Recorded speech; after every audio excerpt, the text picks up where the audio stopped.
All right, good morning. As we give some time for people to start joining on the live stream and also on Zoom, welcome to this session of the Reclaiming Development Dialogues under the Reclaiming Development Project. For those of you joining us online today that for whom may be the first time that you are seeing us or like joining one of our dialogues, this is organized by the Governance Action Hub. My name is Mario Picon. I'm director of that initiative. And the intention of this is to be a response, a collective response to the moment that international development is going through worldwide, in redefining our objectives, in um, building together new strategies, in seeing the future, in also understanding from wherever we work, wherever we go after this, is an opportunity to continue fighting and reclaiming development. So welcome to this session. Last week we had a very entertaining and informative lesson with Ana Andrade from the Royal Academy of Engineering in the UK and Jorge Flores from SEPIA, Alianzas Sostenibles in Bogotá, Colombia. I really suggest that if you haven't, take a look at what they say around energy transition and systems in Colombia. It's very good. So we are here with, honestly, an amazing set of guest speakers. I'm very thankful. Dario Segarra is here in person with us. We have Mario Guapaya across the table. You will see him in a moment precisely. And connected online, we have Miguel Inchaustegui and Silvana Wanki, together with our Associate Director, Tracy Joystick, joining us from Washington. Tracy, do you want to say hi to everyone, and especially like what your role is going to be managing the chat box and the interactions? Yeah, thanks. Thanks, Mario. Hi to all our speakers. Thank you so much for sharing your insight and experience with our community today. And thank you to our participants. I'll be managing the chat. And yeah, we really want to encourage you guys to put your questions, your reflections in the chat. I'll also put in a couple of prompts through the course of the session today. Thank you. Great. Thank you, Tracy. Amazing. Please feel free. These sessions only work when you participate. You send us questions or questions for the guest speakers when you share your experiences, some examples of the work that you have been doing, maybe some frustration, in this case with multi-stakeholder engagement that you have experienced in your work in Latin America, in Africa, in Asia. Do so. Remember, what we do with this is we collect all this information, we attribute it, and we are planning to build a collaborative, co-creative publication by the end of the year that is going to be the product of not only these sessions, the dialogue sessions, the classes that we have been given during this semester, and a bunch of different co-creation workshops that we're going to have around the world in the coming 3 to 5 months. So what we're going to do here is we're going to set the stage first. We typically have a few minutes where we connect the issue at stake here. Then I'll formally introduce the guest speakers, and we'll have a conversation that is going to be focused very much on their own experiences, their own journey, the way that they see the problem, and where do they see the future in any case. All right. So without further ado, let's go. We're going to connect the issues here first. Right? Bear with me. We'll be probably 10 minutes just doing this. In this time also, some people may also join us, especially on the live stream. Fantastic. So we're talking about multi-stakeholder engagement for territorial development processes. All right. So this connects a lot of the issues that we have been discussing during this course for a few weeks already. So first of all, let's start with an uncomfortable but simple question, right? If in the end mining is one of the most profitable sectors in countries like Peru, where we are here today, why so many mining territories are still poor, right? This whole discussion is key in countries like Peru, but in many other places in the world, of course, regardless if they have a long history with mining or not. This is not a technical failure in the end. It is not about lack of resources. Certainly, there are resources available. But the way that we are seeing it is about a failure of coordination, a failure of governance in the end, and in the end, a problem of trust. And we're going to look at this from different perspectives, public sector, private sector, international cooperation in a little bit. Now, we have Darío here, and Darío is co-author of this book, Desarrollo Territorial y Minería. We sent a summary as preparation for this class to everyone that has registered with the course. I hope that you found it interesting. It's definitely an insightful book. If you want more details on it, please let us know. We'll be happy to share more about it and the link to the book. Now, there is this big contradiction that is showed explicitly in the book, right? Like in general, territories generate enormous value, but often that value remains excluded. There's a lot of people that remain excluded from that value. Now, this points to some key issues, right? Like, first of all, that we cannot and we should not confuse national growth with territorial development. They are different. They are not necessarily happening at the same time. One may be a condition for the other, of course, but they are not the same. We should not confuse revenue, right, with well-being. And we should not confuse investment with inclusion, right? Like, so this is one first point that I wanted to make. Now, let me show you this. One of the key concepts that the book shares in particular is this evolution of engagement, right? Like these views in general from what is called Zone 1, the enclave, going from like extract to export and just leave the mineral, right? Like with minimal connection to local economies, right? To the standard of sustainability standards, the ESG paradigm, basic stakeholder engagement. And then a zone 3, a vision of about putting the territory at the center, where development is produced by a systemic network of relationships. Now, how do we transit, especially towards this zone 3? What has been the experience of different people around the world when you do this, when you attempt this? Because even when companies try to do better with ESG frameworks, outcomes clearly remain uneven. Because in the end, development is never produced by a single actor. It is produced in the end by a system of relationships.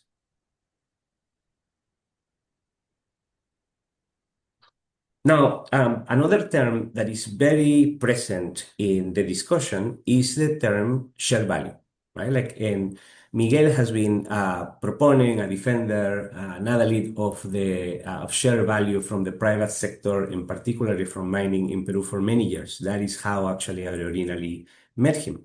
Now, one thing that we have to understand certainly is what this concept is and what is sometimes not.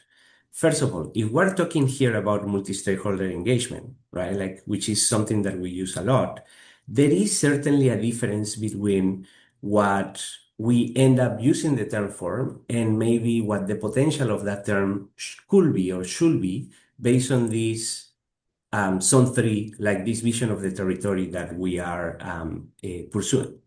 So, sadly, still, a lot of times multi-stakeholder engagement ends up being mostly consultation, right? So how do we move from weak engagement with people, with the stakeholders, to a real engagement with them over time, right? From just a vision of multi-stakeholder engagement that is based on informing people to co-defining the problems, from consulting people to co-deciding priorities, and from managing conflict to building coalitions. Those are some of the transitions that we see in our own work and we see in general in this space. So if we have a vision in which we want real engagement that is based on coordinating actors with different power, incentives, and interests to produce collective outcomes, great. But transiting to that is extremely difficult, let's admit it. For many of the reasons that we have discussed in this class, status, power, um, these are real things, right? Like incentives. Um, People that benefit of the current status quo, I mean, like, I definitely don't want to change, even though there may be a better place for everybody when you go beyond that threshold. Okay? So I wanted to share this with you. This is an infographic. I like in these classes to introduce a few infographics that give more than enough information, a summary of a concept and how it's typically applied. This one in particular is about share value. Okay. Now, just for everybody to be in the same page here, right? Like the idea of share value, which was popularized by Porter and Kramer, suggests that companies can generate economic value in ways that also produce social value, right? For example, local suppliers, infrastructure, jobs. Now, this is important, but there is a limitation to it. Share value assumes that alignment can be designed, when in reality, that alignment between different players, between different stakeholders, needs to be negotiated, sometimes politically, right? So share value works better when institutions are strong, when trust exists, or when incentives are aligned. But this is not always the case. So this is something that we have to keep in mind. So, and this is also very much connected to the book on territorial development and mining, right? Territorial development in the end is not about projects, it is about governance, right? Local government capacity, coordination across levels. There is a role for universities here, a role of companies, the importance of citizen leadership. These are all concepts that are discussed in the book, right? And in practice when, for example, the Inter-American Development Bank supports these multi-stakeholder engagement processes, these mining vision processes in places like Peru, right? And Silvan is going to tell us also a little bit more about that. So this leads to a hard truth. Development depends less maybe on the technical solutions and more on who sits at the table, who is excluded, and who can influence the decisions. Now, with this brief intro, I'm going to stop. Before I wanted to mention, so we have, for example, Mario Guapaya here. Mario Guapaya is one of the original governance explorers. That's how we actually ended up meeting. When we were proposing this network of people exploring new ways of doing governance, Mario was kind enough to reach out and wanted to join. And for example, he has this organization called Andean League Engagement here in Peru. And it's very much the kind of organization that has this role as ecosystem catalyst, which is so important in the context. In how is it that we transition from Zone 1 to Zone 3? So Mario is also going to share with us a little bit about his experience and frustrations also maybe in trying to do this in a sector like mine. All right, so we're going to be talking here about coalitions building, the coalition engine, right? Like in the end, this concept that development is produced when the right actors build enough systemic connections to weather inevitable conflict, because there's going to be conflict, and form an active anti-coalition strong enough to shift a system. Remember, when we shift a system, right, like when we already went through this, there are different levels in which we can go, different levels of depth. And that leverage is going to determine how far we can go. Every piece in the puzzle is important. The training, the facilitation, the capacity building, etc. But you need to complement that with a vision that allows you to move forward with reforms and legislation, right? And change ultimately paradigms. So this is where we're going to make the transition here to our guest speakers today. We're lucky enough to have this amazing group of the speakers that have years and years of experience in mining in Peru. we have with us Miguel Inchaustegui. Miguel Inchaustegui has been in the past, and he will introduce himself in a moment, Minister of Energy and Mines, Vice Minister of Mines also in the past. He currently works with private sector. We have Dario Segarra, author, practitioner, and also working in the mining industry currently.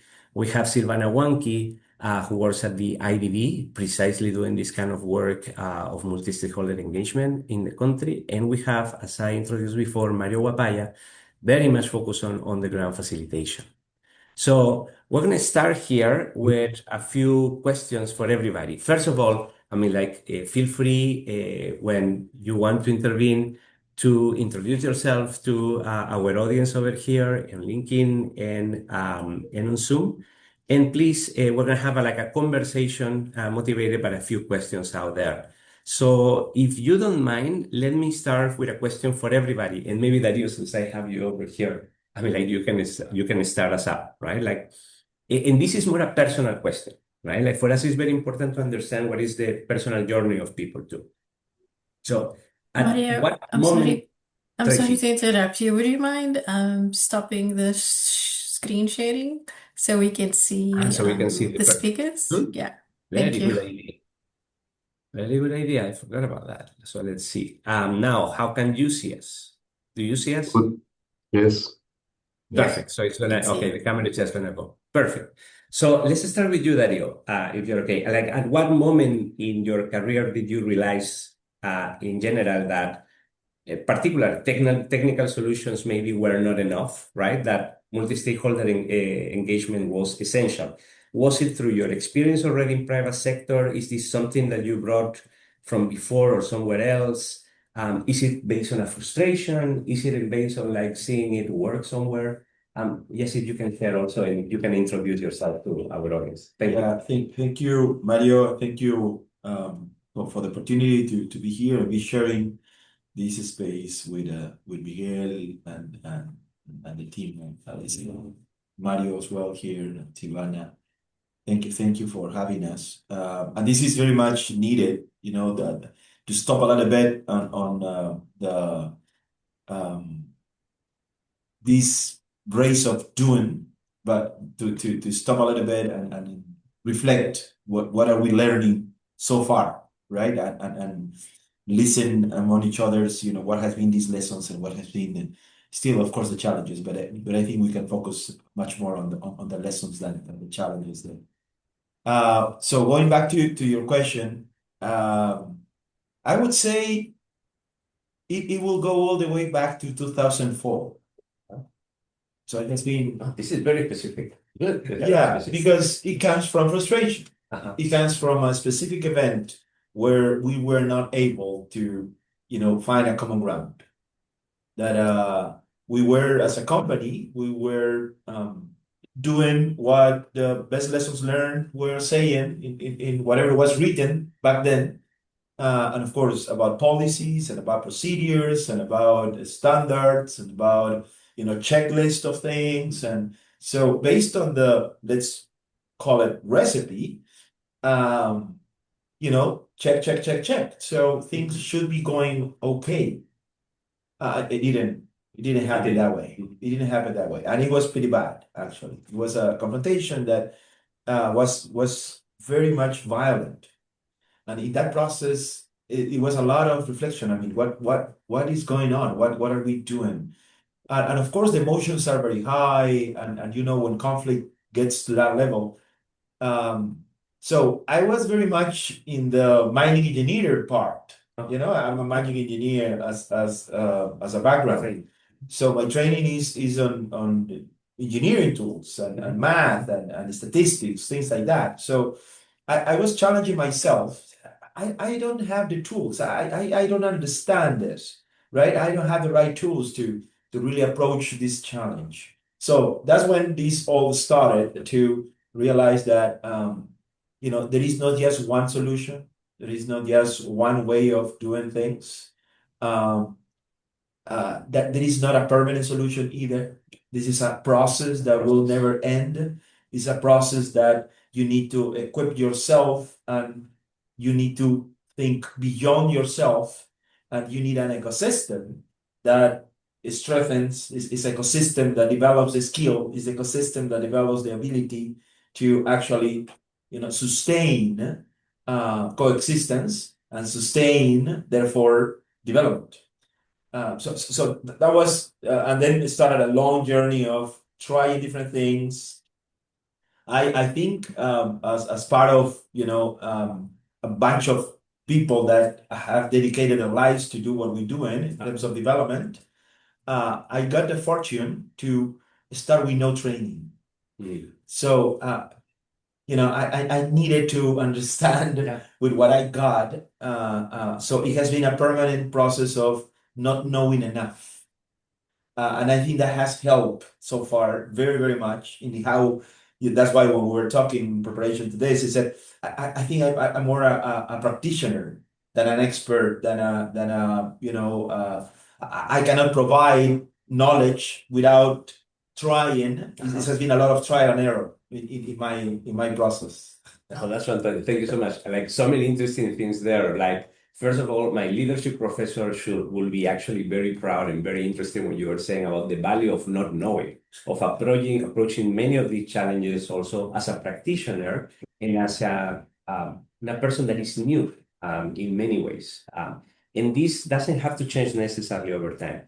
Another interesting piece of information that I saw there is this connection, if many of you that follow us from the class have noticed, with the importance of being prepared, of building strategies, especially when you identify that what you are trying to affect, change, reform, and all may also be an infinite game, right? Like this distinction between finite and infinite games that we did for development in one of the sessions. What you were saying there is so important in connecting it with this process that doesn't really stop. You may actually solve a problem in a moment, but another one may be cooking.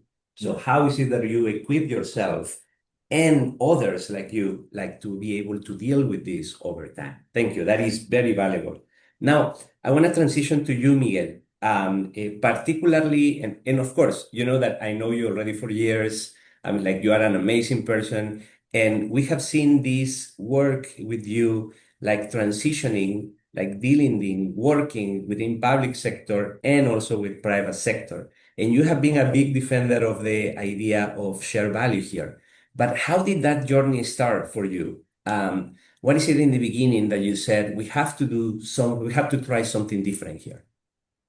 Okay, thanks, Mario. And I think so. It's a good stay here and with Darío, Marios, and Silvana. For me, it's similar to Darío because I am a lawyer. And when I finished the university in 1994, I started in mining sector, but only in the legal area. But in 2004, when I received one invitation to work in a one company, South African company, Goldfields, because Goldfields in these years start one negotiation with the communities and start one project that now is a mine in Cajamarca. This is for me, this is a change all, because not only it's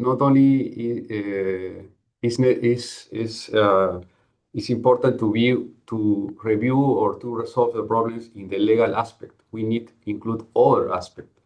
We need to include how the companies and the leaders generate trust, and how the companies and the leaders create a good relations and create in this time, for example, the mining companies and the social institutions talk about the social lines to operate, no? And this is a new concept that is starting in this moment, no? And in my opinion, this is a big change in the mining sector, because it's necessary to how the company develop the project, but in parallel collaborate with the stakeholders and the territory. In this moment, for example, in 2004 and 2005, not talk about the share value. The share value started in 2011. I think so. The share value initiative is the the base of this concept is the win-win strategic. No, how how the company, how the people um, more empathy, no, and put in the shows of the people and evaluate how to collaborate with the territory and with the people, no? And the gaps that exist in when one mining company start is necessary to resolve. No? For example, in the case of this in 2004, 2005, this company arrive and evaluate one project, and in this project in the Guadalupe district, in this moment, is approximately 1,000 environability in the zone. And this environability is a product of the mining activities in the past. No? In Peru, maybe you all know that the mining activities have a lot history, no? In the Incas stage and before of that. And in Guadalupe is the one mining district that have a lot environmentalities. And when arrive at one new company, the people say, okay, I I I think or I know that you have a good intentions, but if you is the same, the other mining companies, why believe you? Why accept you? No? And the company in this moment say, okay, I understand, and generate one fund to collaborate with the national government to resolve this. This is one example of, I think so, that the necessary to change the mind in the mining sector that is necessary to evaluate and to working, no? In this moment. And I think so now continue. Now generate a good lesson learned. I think so. Obviously, all people is practically not not a nothing have the good receipt of these situations. I think so. This is a very complicated um, challenge for the companies and for the leaders. And at the end, I think so, Mario, that the best idea in this topic is how continue to learn and how to continue to collaborate with the world actors, but not only for to resolve the needs, because this is the obligation of the national authority in the case of Peru and other countries. But if the national authority or the authorities not resolve this, the gaps continue. And at the end, if the gaps continue in when any activity is state, this is obviously the reason to generate a conflict now and in the future. No? That's fantastic. Thank you so much for that, Miguel. And also so curious and so interested, right? Like both of you sort of like came to this particular either realization or consolidation maybe on something that had been cooking already for you and in your minds for a while around the same time. Certainly, there have been moments in time in Peru where conflict around mining has been particularly dire, right? But it has been a history of that before and after too, right? Like, so it's so interesting to see how around the same time you guys came about that realization. It's like we need to do things different in many, many ways, coming from engineering in one case and from law in your case. Such an Yes. interesting point. So Silvana, I wanted to go really quick with you also in terms of like first introducing yourself also to the audience, but um, are particularly working now at the IDB, but you have your own journey too, and your approximation to these issues. So, in particular, how is it that you came to the realization on the importance of multi-stakeholder perspectives? But in general, I mean, like, how is it that you make that engagement real and not just just another checkbox or requirement, for example, in designing a project. Okay, thank you. Well, first, thank you, Mario, for this invitation. And well, I work at ITB and in part of the group of mining in the energy division.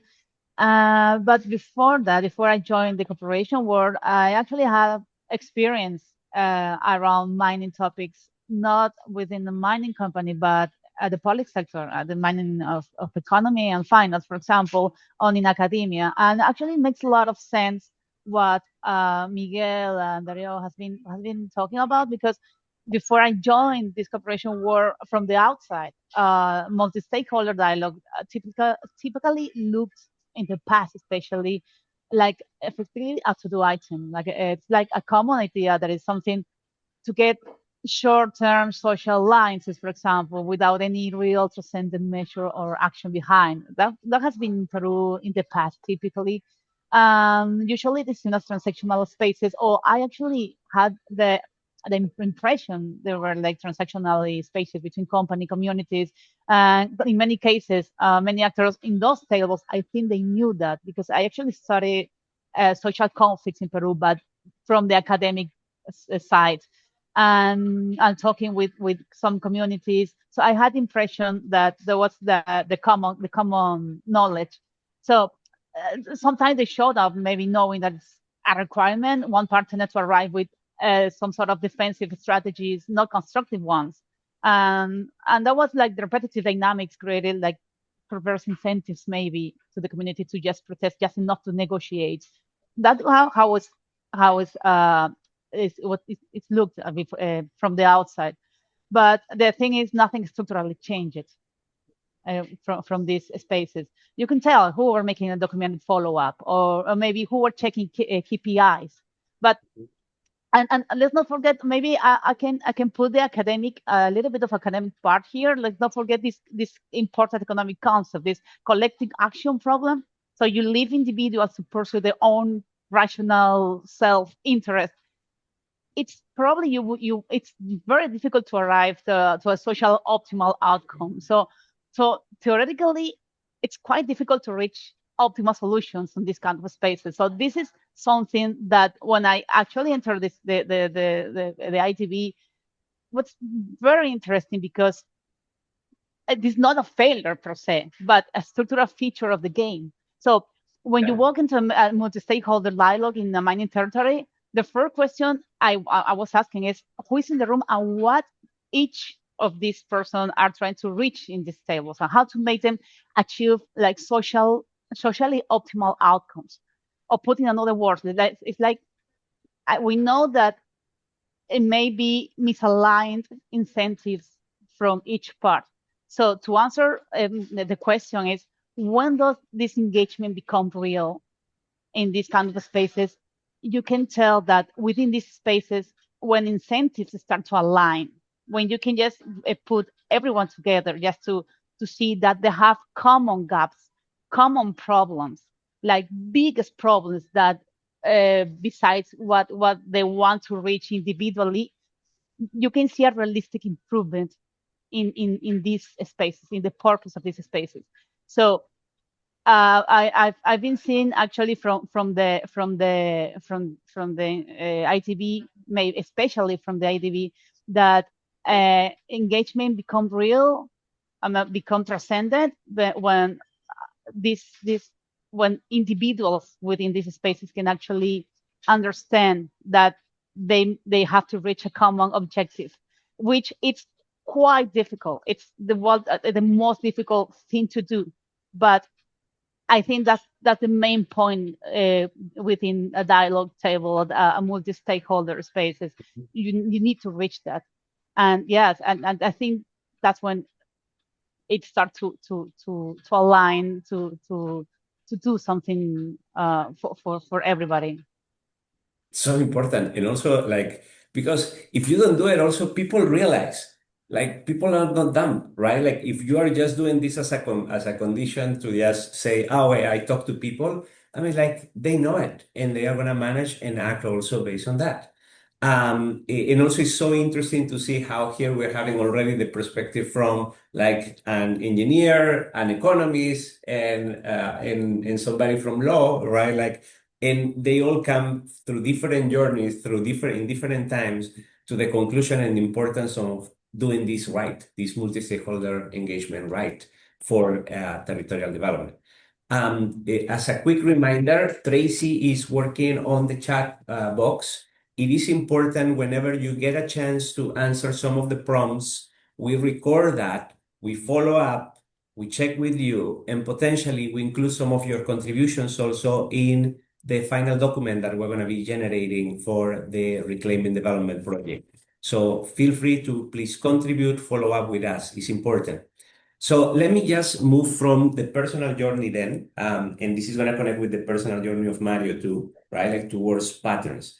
So Mario, let me start with you, right? Like to tell us a little bit about you, your realization on the importance of this issue, this confluence between multi-stakeholder and territorial development, right? Like that led you in the end to Andean Link. But in particular, I wanted to ask you, right? Like, where do you find that these processes often fail?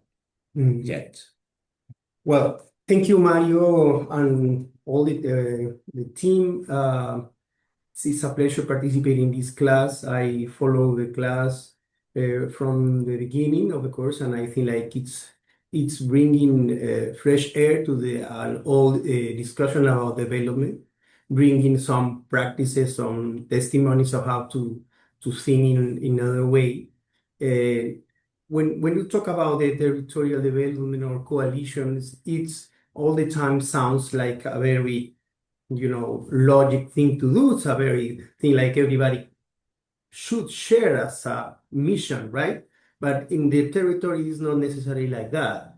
You think like, when I think like, you realize that this technical solution is not enough is when you work directly in the territories. No?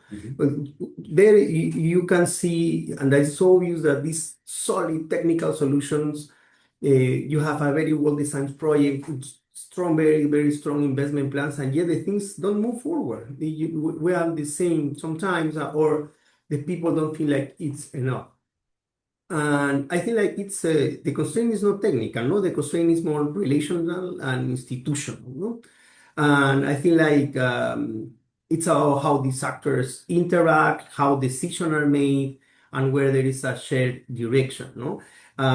You see like this question about what we are learning in this very room when the tensions are high, and basically is a lack of structure. No, is you usually find you have fragmented information, misaligned expectations, something like our colleague Silvana mentioned before, and it's a huge, very the actors there don't have enough, they are not convinced about who has the role of do what, no?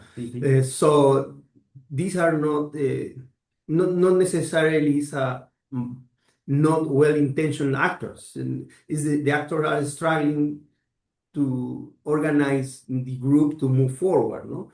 Entonces, I think like it's about a process.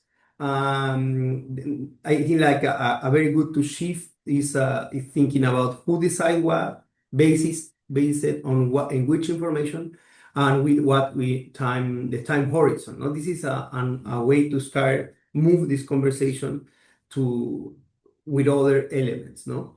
And that's it, my dear friend.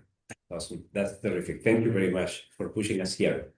But here in this looking for patterns, I want to transition first with private sector. And maybe, Miguel, since you have worn that double hat very actively, you can tell us a bit more about the public sector first, but also your perspective from private sector. So Dario, here, I just wanted to push you a little bit in the sense of trying to understand from the private sector, from a mining company perspective, right? Like, what have the companies learned and maybe not yet learned, right? Like, in this sense, about working within territories and with the actors of the territory. how do we move also, like knowing that even a mining company as an organization itself is complex, right? In terms of the relationships internally within the company, especially when it is global. How is it that we move forward from like beyond maybe traditional approaches to corporate social responsibility, right? Or just on the issue of compliance? Let's just do it because of compliance. Okay, I will try to put it in maybe three terms. Okay. Empowerment, Mm. control, Okay. and ecosystem. Right. Okay. I think we are in the process of learning that empowering as many actors as possible in the territory is a good thing. How you do that is very context driven. It's very particular. Where are you? So for most of us, it's very clear where we want to be. And it's very clear where we are right now. I mean, we have so many tools to understand, what are your socioeconomic conditions, your institutional capital. We have used so many, the five capitals, like 30 years ago or 25 years ago. We got all these kind of tools that you can describe what the territory is the state of the territory right now. Okay, so you can go a little bit superficial, you can go really in depth, but you have the tools to do that. And to define the vision, to define the plan, to define, what would you like to be in the future. So point A and point B is very clear. What we need to learn is how we do this. And I think empowerment has a lot to do because, as we have been saying, sustainable development, sustainability in general, human development, prosperity is not a one-man show. Right? You need to empower somebody else. And of course, for most of the companies, you start demanding the other to be functional. You demand the government to be functional. You demand the civil society to be functional. You demand the whoever to be functional. But demanding is not enough. Right? So that's a desire, that's an aspiration, that's it's a point in the way, in the journey, but it's not the starting point. So we need to start empowering ourselves, and that links to control. For companies, you need to commit to a KPI. You need to commit to something will happen in the next 3 months, and something will happen in the next year, and something will happen, and you can track, you can measure, you can control, so you commit. Okay, but here, when you are creating this new way of coexistence, you're trying to catalyze, I like the word catalyze, this process, right? You don't have control. Really, at the end, how much control you have over sustainable development, over human development, over prosperity. So then we go back and say, okay, we are going to be committed to local content. We want to be talking about how much employment we generate, how much purchases we generate, well, how much, because you can control a little bit of that. So it is a balance between how much I control, how much I feel comfortable, my commitment, how I measure my commitment, and you need control. So that's a challenge right there. It's a struggle. So you're an actor. So then comes ecosystem. So when you recognize your role as a catalyst in the ecosystem, things start to become a little bit easier because you know exactly what kind of efforts you need to do and what kind of measurements you need to have, which, it's important that you have local content. It's important that you maximize as much as you can, the local involvement, so you generate some kind of momentum in terms of capacity building, in terms of commercial linkages. You connect the territory with other territories. But ecosystems also allow you to recognize that since you are in the need of control, you minimize the area of influence, the area of connections, the area of responsibility, the area of your commitment is your backpack, is your problem. It is not. When you see the ecosystem and you're trying to be a catalyst, it's not your problem. It's actually, it may sound kind of weird, but it's actually your opportunity. to connect with others and in a larger territory instead of the little influence area, their influence area, and said, okay, what are the possibilities here? What are the potentialities here? What is blocking this from prosper? Because one thing that the companies realize when you get to that point is that aspiration of people is the main force you have to create prosperity, create sustainable development, to create human development. So people are not the risk. The people are actually the main asset you have, because that aspiration is what is going to get you moving and allow you to be the catalyst and not the responsible for everything happening. So I think that's the journey, that's the process. And of course, we still learning a lot of this, because you can have that kind of understanding is the big play, right? But you need to manage every minute. You need to manage every second of the relationships, and sometimes you are not always on the same page. So therefore, you need the facilitation of that process. Yeah. You need someone to facilitate these second to second interactions, so you grow in your ability, your collective muscle, that okay, this is important, but this is not the most important thing. Let's put this aside because we are not on the same page here. We are on the same page here, so let's work this out and let's develop this understanding, this coexistent motivation, and let's develop the tolerance to then deal with this, that we still haven't found a way to be in the same page. That is fantastic. So remember, like the framework that Dario proposes here is around empowerment, control, and ecosystem. I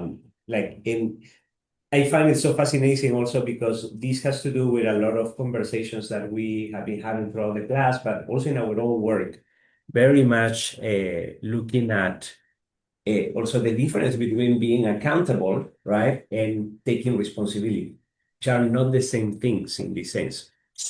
And also that taking responsibility is not about simply having the control of things and the responsibility for those things, but actually like taking responsibility for the problem and trying to help it in a way that looks at the system, right? Like, but understanding that it's not only you, it cannot be only you.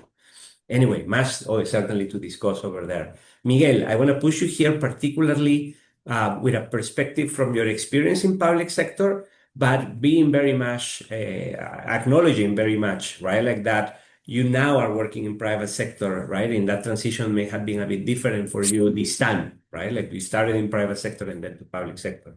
But particularly when it is about the government, right? The line ministry, right? Like what do you see that governments actually struggle the most in translating those mining revenues into development, in territorial development in particular? Yes, Mario, I think so that this is a good question. My experience is very interesting because my long time is in the private sector. I only worked in the public sector for 1 year, 3 months in charge of Minister of Energy Mines and 11 months in the Vice Minister. But the big reason that I accept this service was because I think a lot in the generate trust through the improve the governance in the mining sector in Peru.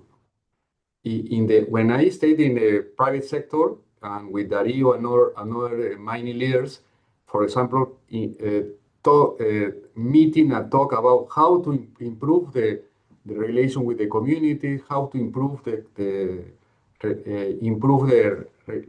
situation of social conflict with the private sector and with the public sector. And in this stage, for example, we in the private sector coordinate with the University of Queensland and elaborate one vision. No? And this vision is a result of talk with the NGOs, environment NGOs. We talk with the church and generate one mining vision for the Peru sector. Peruvian country. And then the Minister of Energy Mines in this time, in 2016, not view this initiative for good initiative. And when one Minister of Energy Mines, Francisco Ismoes, invite me to work in vice ministers, I think so. This is the good time. No? This is the good time to generate this situation in the public sector. And I think so that we need to work in this topic, no? Because in my opinion, the public sector and the private sector only think the situation in the short term, no? In the short time, not view the situation in the middle and the long term, because the social issues and the building the governance is necessary to think in the middle and the long term. One example is in 2018, the national government implemented a one center of governance and good practice. The name is RIMAI, and RIMAI is a word in Quechua language, and the means is more dialogue, more agreement with the peoples. And this is the idea, because in this center, generate one roundtable with members of the public sectors, members of the private sectors, and the civil society, including NGOs, environment NGOs, that is very opposite for the mining sector. And when I start this initiative, the environment and the representative of the mining company say it is impossible. It is impossible that start this dialogue because these guys not believe the mining sector, not believe the mining. And the environment the NGO say, no, I don't understand. This is a crazy idea. And I think it's important mention that this center and the idea to create the mining vision support by IDB institution, no? In 2018. I think so it's important to share because this start the generate trust with all actors in the mining sector. It's not easy, but at the end we create and we define how the mining sector view in 2013. And the idea is, okay, this is the long term, but we need to build in the idea. We need to establish a planning. We need to generate actions, no? Generate one list of action for year by year. It's necessary this. And obviously, the minister in Peru, the energy mines is change every years, unfortunately, and the new minister not continue this idea. But I recognize, for example, in the case of RIMAI, start the mining vision for all country, and then did the mining vision for Moquegua regions, and then for Cajamarca regions. And then this situation, Resort for Development, continue one initiative in Moquegua to continue the RIMAI of Moquegua. And I think so. This is the road. No, this is the we need to continue this. We need to in this situation we need to perseverance and more resilience. No, why? Because in my opinion, the how to improve the governance in the mining sector, I think so in Peru and in all the world, we need to generate trust with all actors, because the communities and the local authorities always think not, I don't agree with this company because the company probably generate environability, probably the company generate more corruptions. And in the case of the national authorities, in my experience, the problem is the mining authority not have the skills, to, for example, use the resource that the government obtain for the companies pay the tax, and this tax obviously is necessary to use to resolve the needs, to resolve the gaps that exist.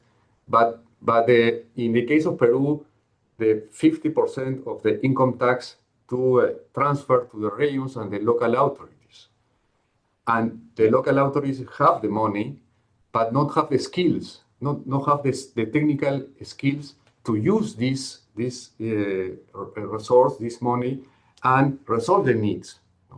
And additionally, unfortunately, exists the corruption situation in the local authorities and the regions.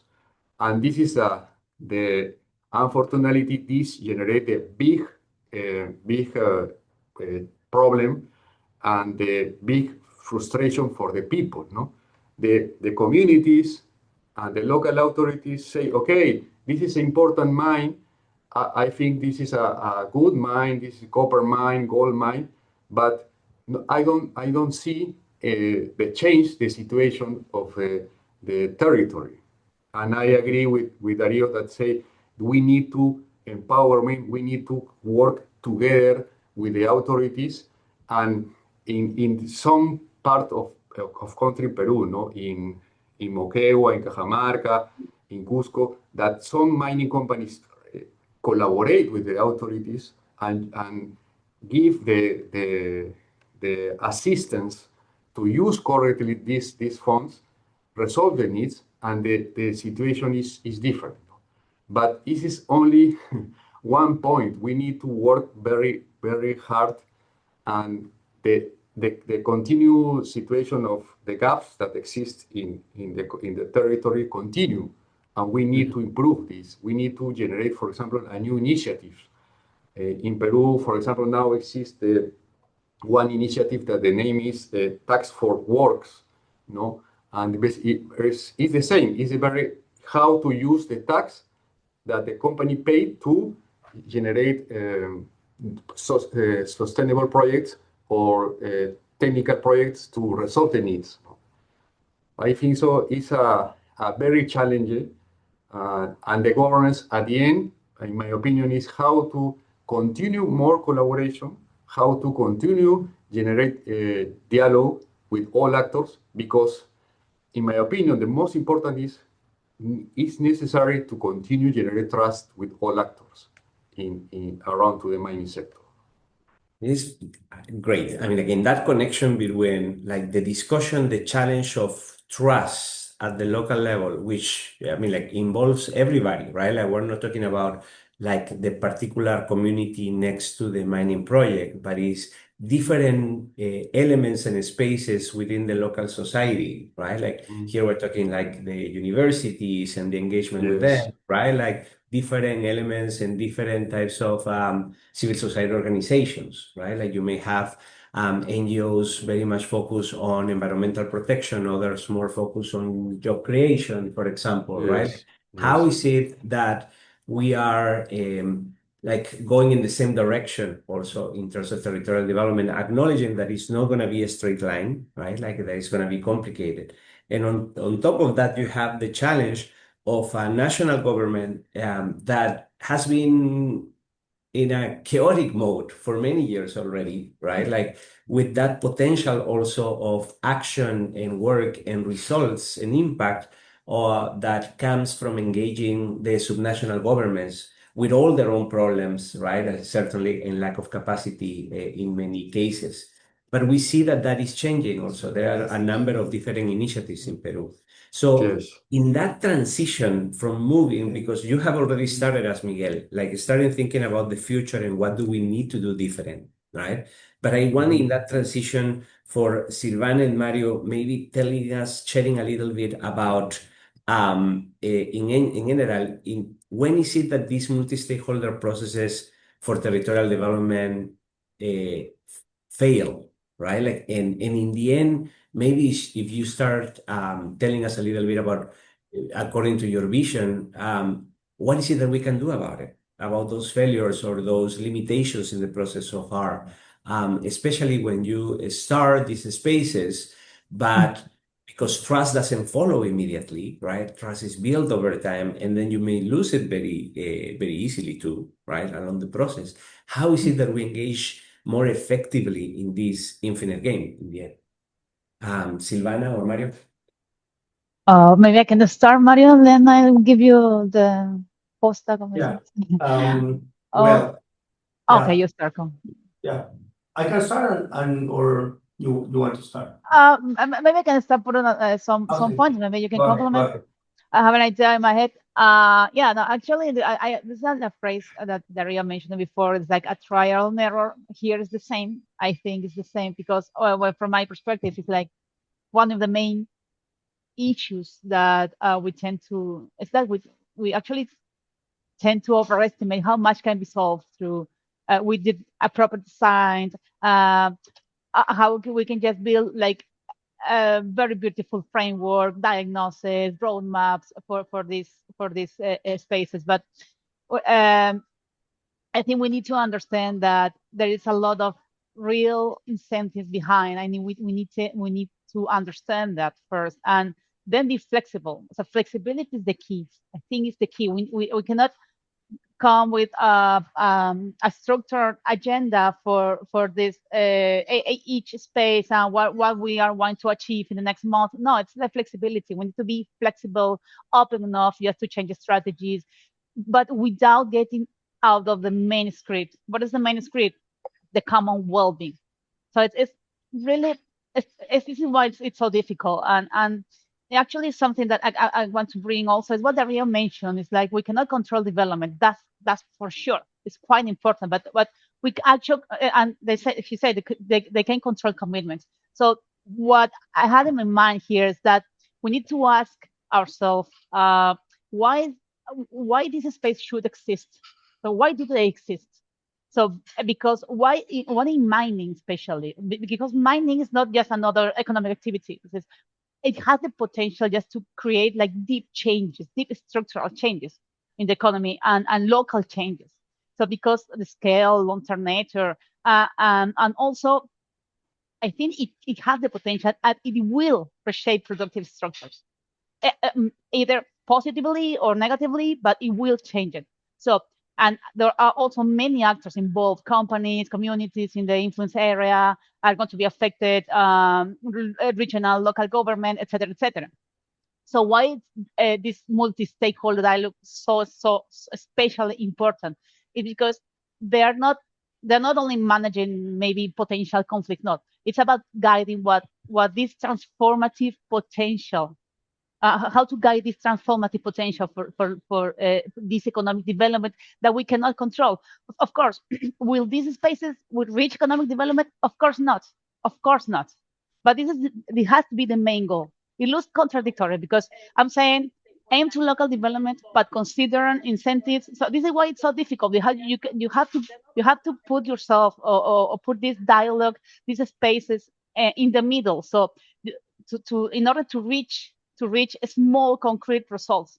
I'm really convinced that that this this dialogue, these spaces, multi-stakeholder spaces, become transcendent by showing small and consistent results. Then people will want to participate because something actually changed, and that's when this legitimacy of these spaces can convert or be something real in the future. Like examples, ICMM, for example. But anyway, so maybe what I'm saying is here, it has to be strategic in terms of what should be done during the dynamics of these spaces, but it has to be flexible. Flexibility is the key. This is great. Thank you. Thank you so much. And it's so important also because, yeah, flexibility is key. And most of the times, the way that we are organized in our own jobs, organizations, being a company or an think tank or NGO or like in the government, you do not have many times that space for flexibility. You have to build it, or you have to rely on others too, because I mean, like that you were telling us, right, about like the importance of like you have all these KPIs in the next 3 months and what we have to achieve, but at the same time, how do you keep that space for being able to test like something new, build that ecosystem when, I mean, like, this is not a straight line. Sometimes we idealize a little bit about these multi-stakeholder processes, right? When they are hard work in any case. Please. May I just jump in? Totally agree. Yeah, totally agree that we need to be flexible. That we need to understand that it is not just about control. And it is not just about strong KPIs that need to be moving every 3 months. I mean that's very clear. But let's make sure that we are not jumping all the way to the pendulum is going all the way, and we are just here, enjoying our time and we're talking, but nothing is happening in the territory. That will not, work either, right? So it's a process, but we need to be able to deliver. Yeah. Because, I was just adding a little bit years here, and you can find some territories that it has been over 30 years to have potable water. I mean, how much you can wait for potable water? Yeah. I mean, I can wait for human development and, to be 0.7 human development index, maybe a generation, but for potable water. There are some urgencies that will need to be tracked in a different way. So that's part of the challenge. Because when things do not happen, when things do not change, when you don't see that this process of sitting around a table is not really creating anything different, frustration can be a kind of a boomerang, right? You can backfire. You can say, you know what, this is not working. And then you lose that opportunity of creating this trust, creating this opportunity of collaboration, creating this opportunity of common aspirations and shared value. So we need to be very careful, how we manage the process, how we catalyze the process, how we promote the process, how we, create the opportunity for this generation to see that there is a different way of coexistence. There's a different way that we can actually play our roles, and there is a different way that we can actually start creating this development that we all want.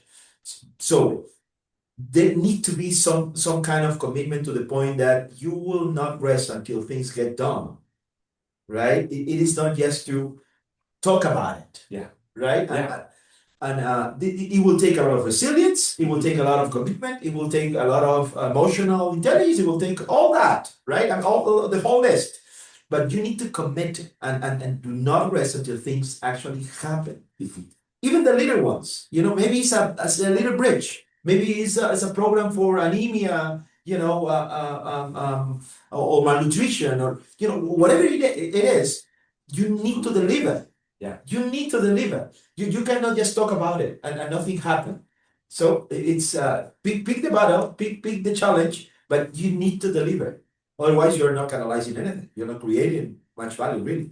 Exactly. And like that trust that you're looking for, I mean, like, it's simply not going to be there, right? Like, also, you're not delivering something. Yeah, next meeting, people don't come. Don't come. Simply. Yeah, that's true. Mario, what do you Well, think? yeah, Especially it's, bridging us into the future, right? Like, what do we do different? well, a lot of things. I feel like we are living in a change of culture in some way. And it's because the companies had understood that paying the taxes is not enough, or helping to build coliseum or park or something is enough. The companies start to understand how much cost the conflict, and how they can help to a mayor, help to a governor to change the reality. And then when they change this reality in the region, definitely they will have some better context to develop the business, no? So this discussion about the flexibility and effect demonstration of at least one project working well, I feel like probably the most suited word is adapt. You need to adapt your condition, you need to adapt your goals to the new conditions, and in Peru, the political conditions, the economic conditions are like change all the time, and with the price of the metals and the petroleum crisis, the political crisis, you need to adapt your goals as your in your own role all the time, and try to transmit or connect this need to adapt their role to the other parts of the stakeholder, no? This is the only way to survive. And the other thing, like I noticed in the territory, is like the people are more and more connected, and they have more and more information to make better decisions. And probably one of your civil duties, or at least the best strategy to move forward in your own mission, is to interpret this information correctly and try to guide the people, basically to have the same, at least the very, very basic capacity to understand each other and put the efforts in one project. I had experience in Moquegua, I had experience in Cajamarca, and right now we're moving forward to Chumbivicas and Pasco all the time. And this is the other way to adapt. You need to adapt your knowledge to the different realities. The Cajamarca reality is different from Moquegua, from Pasco, from Chumbivilcas. They are all Peruvians, but there they have different kind of traumas. They have bad experiences, good experiences, and the element to change the game is the leadership. And you need to put together good leadership in terms of academia, civil society, local governments, the central government, the leaders of the companies, and try to start with a very, very small plan, just to demonstrate that working together we can moving forward. No, Peru is so. Yeah, let me go back a little to this thing about like our story, no? I'm a lawyer. I have a master in public administration. I have an LLM, another master degree, but nothing. If you come to force this only theory in the reality, you never make the thing change. You need to reinterpret all your knowledge in the territory and try to help the other people since their capacities to move forward. We cannot wait. No, we cannot wait in Peru. We are in the middle of the new wave that are good opportunities to our, copper reserve to transform to development, and we need to the things differently. That's awesome. Thank you. That has set us so well for this conversation precisely about the future. Like Miguel, Silvana, if you would like to share a little bit about how do you see the future of this based on not only what Dario and Mario have been sharing, but also what is it that we need to do different in the end? Um, I think so, Mario, that it's necessary to not only generate trust, it's necessary to deliver. It's necessary to Exactly. change the situation, no? And step by step, no? I think so. For example, in my experience, no, when how the company or how the government generate trust when the commitments did the delivery the commitments is, in my opinion, is important, no? And one experience with mining company, okay, you need jobs, I generate jobs. You need the resolve the situation of desnutrition or anemia, collaborate with the government and resolve this. I think so is important this, no? It's important to commitment with examples, no? With the relation, the best actions, and not only one actor. We need to realize we need to do this with collaboration with all actors is important, no? And in the case of governance, I think so. The public sector have a lot problems. In the case of Peru now is the crisis of the political crisis is very high. Change the president 3 or 4 weeks, and we need to the public sector and the civil society, we need to collaborate with improve the governance. I think so. Why the civil society or the mining companies wait that for example, the mining sector, the Minister of Energy and Mines start one dialogue for how to improve the situation of the mining sector, how to create the policies of the mining sector. I think so. It's necessary that the mining sector propose this, demand this for the national government.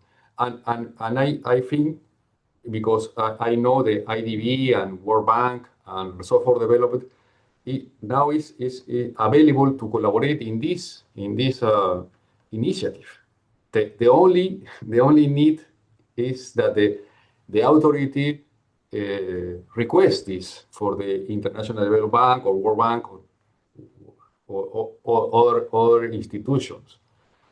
I think so that it's necessary that all actors in this important sector in Peru and in the world is necessary to generate these initiatives. Not wait is if the private sector or the civil society wait that the national government start this similar initiative, I think so is not good. No? And in the world exist a good examples of collaborations. And Peru have a good initiative in the past. It's not the idea is not invent again the world. No, we need to promote this initiative. In my opinion, it's not necessary to wait that the new government or new authority because unfortunately the public situation in Peru is not good. Thank you so much for that reflection, Miguel. Silvana, one final reflection about the future. What do we need to do different based on everything we have heard? Okay, I can start maybe with the first idea I had about aligning incentives. I think what we can try to do in these spaces is try to align incentives. I mean, everyone gets usually a different photograph of the territory. It's their own version of it, of their needs, of the gaps. So, and there's also asymmetric information about it. So maybe we can start putting like a big map of what are the main needs, the main potential of the locality of the region. That's what I actually we're trying to do in the places we're working now. And the next is like quick wins. It's like what Miguel said. We don't need to invent the wheel. It's not. We don't need to create, for example, project ideas. We need to just unblock the ones that already exist. For example, in Cajamarca, Pasco, Cusco, is the places, the region we are working now. There are many stalled investments. They're complete studies that they were never executed, and some of the projects that actually are stuck, approved projects without budget, etc. So, but these are gold. So maybe we can block one of these projects to show quick wins that can actually be really important for these places, but without missing the main point. Without missing the main point is that we need to think about territorial development, about sustainable development, but let's go through that way, but with quick wins, what we can actually do in the short run, and then what we can do in the medium run, in the long run. So it's like starting to grow the scope of the space, but we need to see that we can do that. These spaces are actually have the potential to do something for them. So this is the two main things that I think we should consider in these dynamics. There are other many other aspects, but this is actually one of the 2 points I wanted to highlight. Thank you. And it's like this is great. So like in the end, it's getting things done. I mean, we talk a lot about collaborating. We don't have to talk to everybody to do everything, certainly, right? Like, but it's like, what is that concrete challenge? Like you were telling us about like drinking water and all, right? Like what is that key challenge that needs to be solved, and who do we need to identify within that particular system that can help making things happen? Dario, I want to thank you so much that you came. Also, you're here in person. I wanted to give you the final word also in terms of the future. What is it that we need to do different as a society, right? Like, and also like from the mining company sectors, the mining sector in particular. Yeah, I think aspiration it's one thing that can really help us to find opportunities. Okay. We are very much exposed to the lack of institutionality, the lack of competencies, the lack of skills, the lack, and most of the time we have, the negative piece of the equation Yeah. very, very clear and constantly, coming through every single opportunity you have, you start with the negative. What's going on, right? But there is a lot of positive going on as well. Every single day people come, to create something, to do something for themselves, for their family, for the community, for the territory. So I think we need to focus a little bit more on what is working instead of what is not working. Most of the times we create our proposal based on what is not working, right? Even the question leads a little bit into that piece, But maybe what we can do is to start doing more of what it is working, whatever already working. That's what we need to do more. Yeah.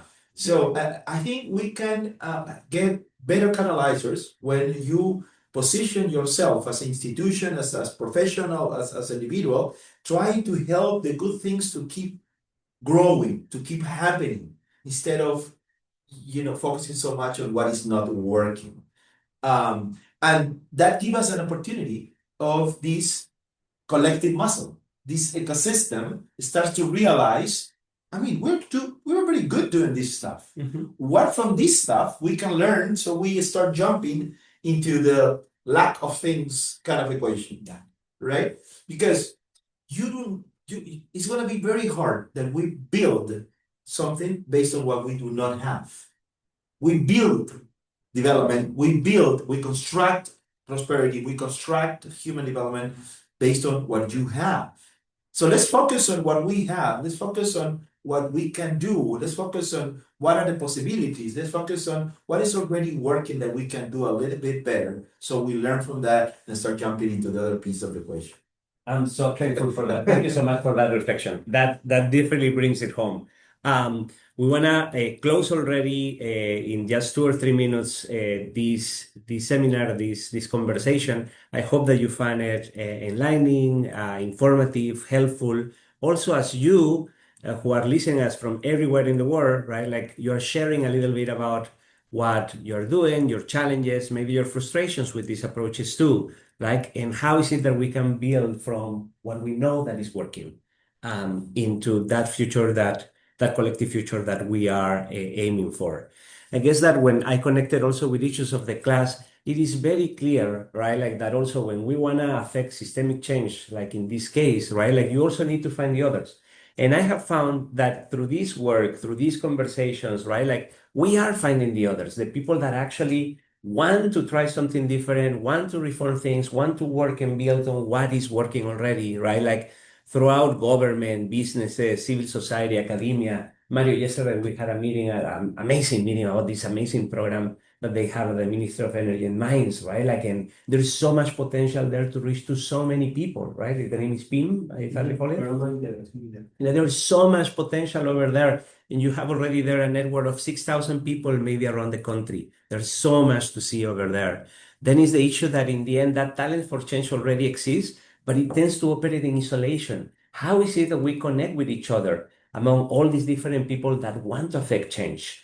Also, we cannot work alone to make these changes, regardless if it is a single company or a single ministry or like academic engagement, right?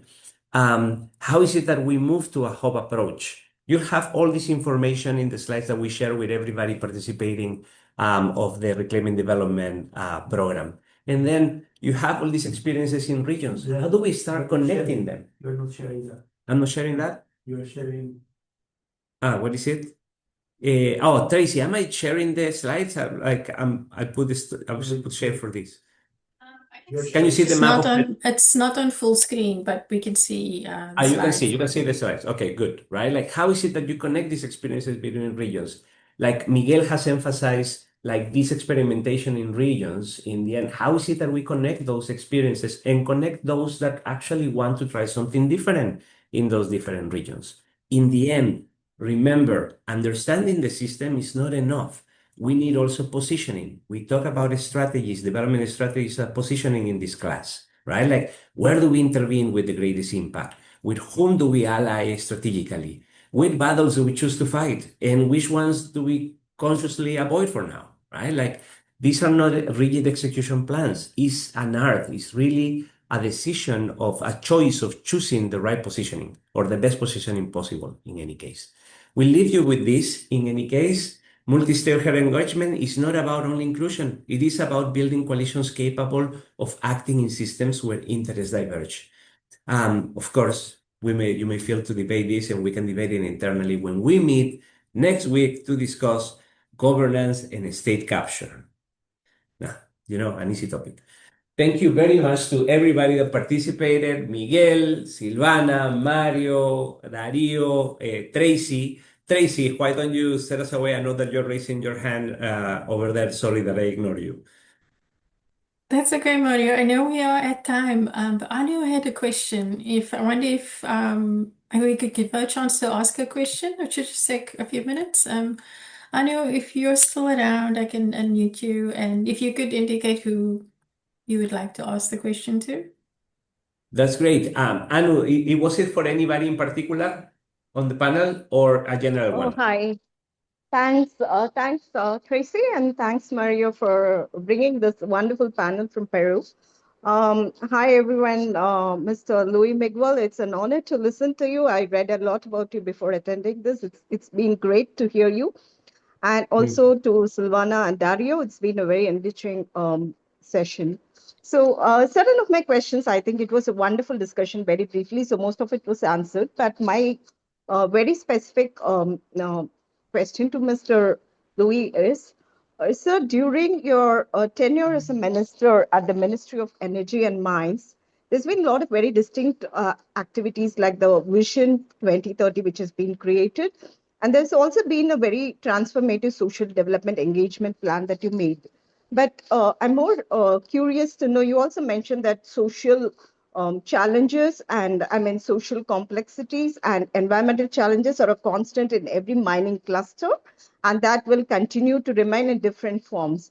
So what was the most distinguished transformative practice or something that could be called as a sustainable approach that could redefine itself from what it was to what it could be called as solving a wicked problem that exists that you handled during your tenure? And my second question is about, I think a lot of people in leadership have contributed towards promoting Peru as an investment destination globally, especially when it makes to putting it as a mineral-rich destination, including among many foreign governments and private sector companies. Since you have the good blend of being a very good lawyer and also being the CEO of ASA, I think you are very well positioned to answer these two very, interesting aspects of my question. Thank you. Oh, thank you, Anu. I think so that in the case of Peru, now the Minister of Energy and Mines and all the country need the good challenges that how to the resource, the mining and energy resource that Peru have, how to transform to resolve the gaps and the needs in the whole country. No? Peru country have a huge potential in the mining minerals, no? Especially in copper, especially in critical minerals. And I think so the Peru and the Minister of Energy and Mines need to focus in this, how to collaborate with the critical minerals in the world, but in parallel need to generate a resource to collaborate and to resolve the needs that exist in the country. But the idea is not any way. We need to generate collaboration with all actors. I mentioned, for example, in Peru, the mining companies pay the income tax and the 50 of the income tax to transfer the revenues. I think so. The Minister of Energy and Mines need to generate the dialogue to resolve this big challenge. The local authorities and the regions need more skills, technical skills to use correctly this resource and transform and resolve the needs that exist in the countries. We need to generate a trust with all actors because when I mentioned in the start of this meeting, Peru have a lot environmental ability in all country, approximately 60,000 environmental ability. And we need to generate trust because the people not believe that the mining activity is good.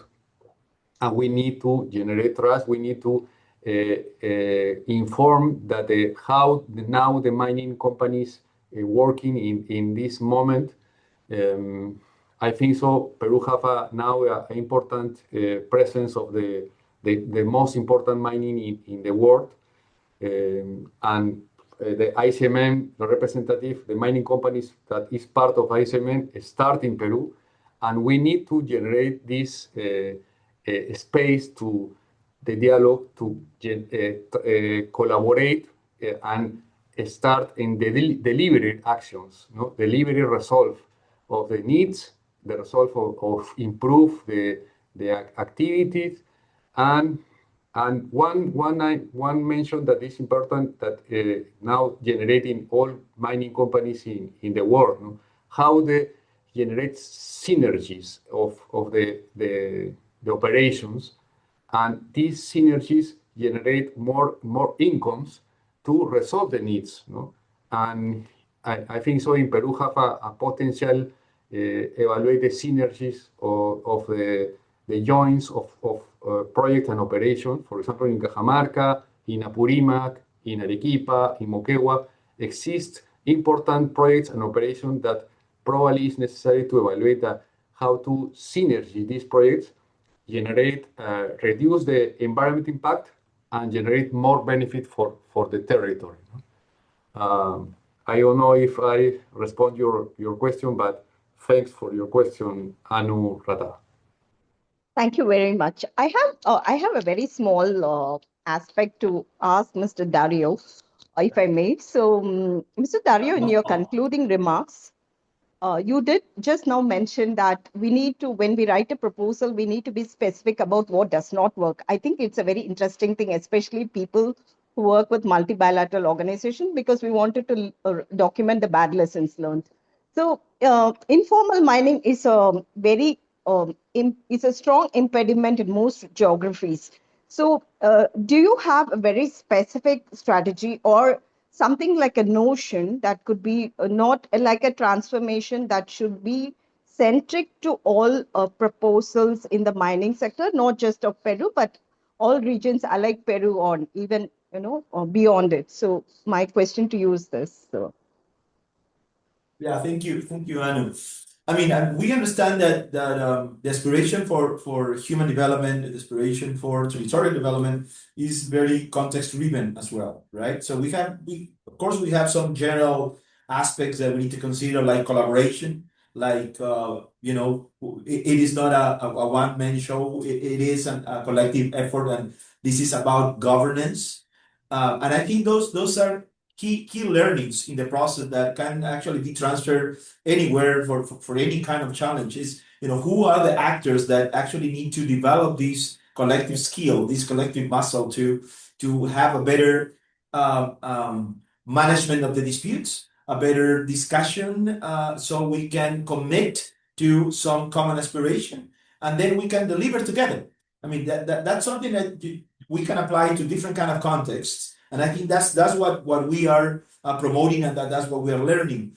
But of course, if we recognize that development is a continuum, is a process, um, every territory will not be in the same spot in the process. So, but you have the same aspiration, and if you have these kind of general key learnings, you will be developing that muscle that allows you to move along of the continuum and allow to move along on the development process.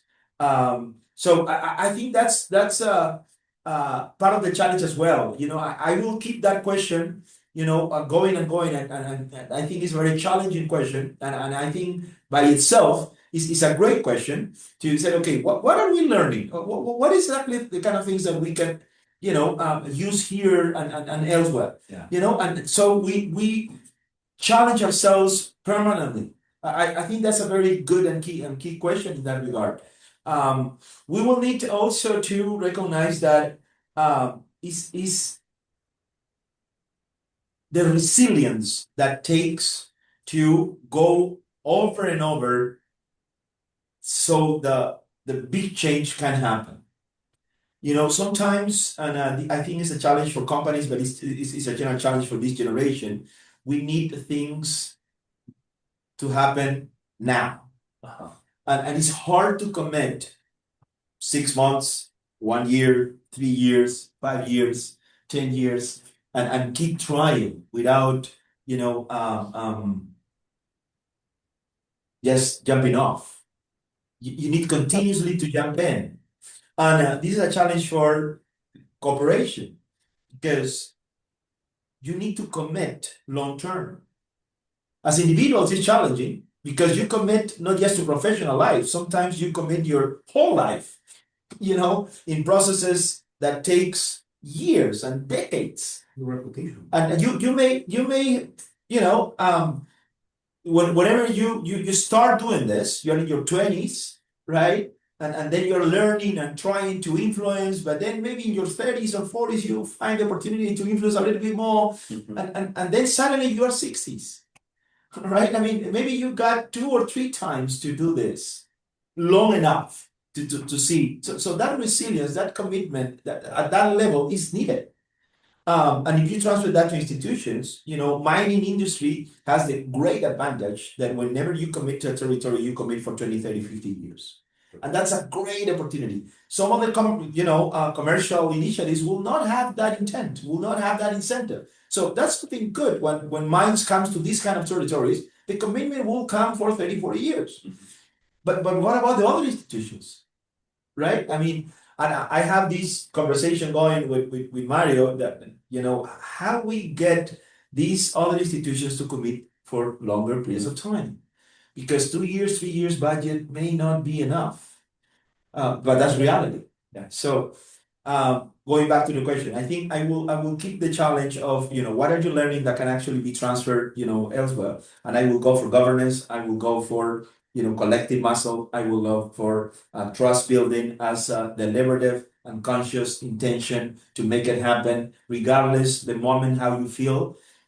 You need to build that governance, and that's trust building. That's trust building. Yes, that's a good transition a way to end this. Anu, I mean, like, hopefully, like you found that the responses were aligning. You Yeah, want to say yeah. something? I wanted to actually add, I'm hugely inspired and impressed with both the gentlemen's answer. I have a very small, and I'm very thankful to both of them to have explained this in detail. And I think I think I will look forward to, you know, going in depth, knowing about how their transformation has happened. And it's not just about this discussion. So I'm very grateful to both of you. My last question to Ms. Silvana is, I'll keep it very brief, considering the timing. Oh, Silvana, you spoke a lot about flexibility. Ivana. I think I really liked it and it was very outstanding. I think it's a natural way of discussing this. So, in terms of competitiveness, the way Peru emerged beyond the pandemic impressed the region and also the world, because considering that agriculture and livestock are very contrasting sectors to mining because it creates a lot of sustainable issues. Mining evolved to be the lead sector in transforming Peru's economy at that point of time. So, in terms of taking the inspiration for itself and to the remaining world, and also to build an example of huge competitiveness in this sector. What is the great new formula that this kind of case of Peru, resonates to the, sector in common? That's my question to you. Thank you very much, all of you all.